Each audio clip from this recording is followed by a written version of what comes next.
ये छोटे से दांत के लिए इतना कॉस्ट क्यों लेते हैं डेंटिस्ट, और ये दांत का काम एक दिन में क्यों नहीं करते? Hi, I am doctor Anamika and today will discuss on this topic. आपका वो जो छोटा सा दांत है, कभी आपने सोचा है कि जो हम नस डालते हैं उसकी लेंथ कितनी होती है? जो नस होती है जो दांत में अब प्लेस करनी है, जिसको हम नकली नस बोलते हैं या गट्टा पर्चा बोलते हैं, वो एग्जैक्टली जो आपका रूट, जो इनिशियल जो नस हमने साफ करके निकाल दिया है, वो एग्जैक्टली उसी नस के लेंथ के जितनी होनी चाहिए। सो इमेजिन कि जो दांत का जो रूट है वो बोन के अंदर है, वो तो आपको भी नहीं दिखता और डेंटिस्ट को भी नहीं दिखता, फिर हम कैसे उसका लेंथ पता करते हैं? हम जब आपका सड़न साफ करते हैं तो पहले तो उसकी लोकेशन, जो रूट कनाल का ओरिफाइस है, वो ढूंढना ही एक डिफिकल्ट टास्क होता है। तो वो हमने तो जैसे तैसे कर लिया। अब बारी आती है क्लीनिंग की। तो फॉर एग्जाम्पल, अगर आपके किसी दांत का रूट कनाल का जो जड़ है या जो एक कनाल है, उसका लेंथ अगर 12 mm है, तो हम 12 mm के और बियॉन्ड अगर इंस्ट्रूमेंट यूज करते हैं, या अगर हमारे इंस्ट्रूमेंट की लेंथ 12 mm के ज्यादा होती है, तो आपको पेन हो सकता है।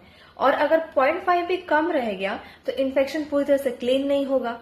तो इसके लिए हमें प्रॉपर एक जो लेंथ है आपके रूट कनाल की, आपके रूट की, वो हमें पता करना पड़ता है। तो हम उसके लिए एक्सरे लेते हैं। कभी कभी एक्सरे में भी नहीं समझ में आता है तो एडवांस टेक्निक यूज करते हैं, दैट इज एपेक्स लोकेटर। उस दांत का एक्चुअल रूट पता करने के लिए और एक्चुअल लेंथ पता करने के लिए मशीन आती है जिसको हम बोलते हैं एपेक्स लोकेटर, और उसकी हेल्प से हम एग्जैक्ट लेंथ पता करते हैं।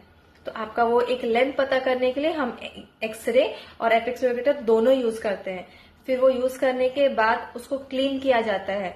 फॉर एग्जाम्पल, अगर हमने पता नहीं किया अच्छे से, या हमें लेंथ अगर अच्छे से नहीं समझ में आया है, वो 0.5 भी रह गया, तो पूरा ट्रीटमेंट, पूरा खर्चा होने के बाद भी रूट कनाल फेल हो जाते हैं।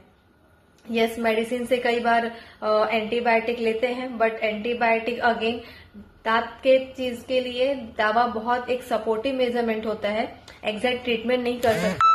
बिकॉज अगर आपका छोटा सा भी अगर एक बैक्टीरिया का पार्ट रह गया तो अगेन वो अपना ग्रोथ करेगा, पॉपुलेशन बढ़ाएगा, एंड आपका जो इतने मेहनत से, इतना टाइम लेके, इतना खर्चा करके ट्रीटमेंट किया था, वो सब वेस्ट हो जाता है। तो उसका लेंथ पता करना, फिर वापस उसको अच्छे से क्लीन करना सबसे मेन टास्क होता है। एंड उसके आगे भी बहुत स्टेप्स है, इसके लिए सारी चीजें मैटर करती हैं। Thank you.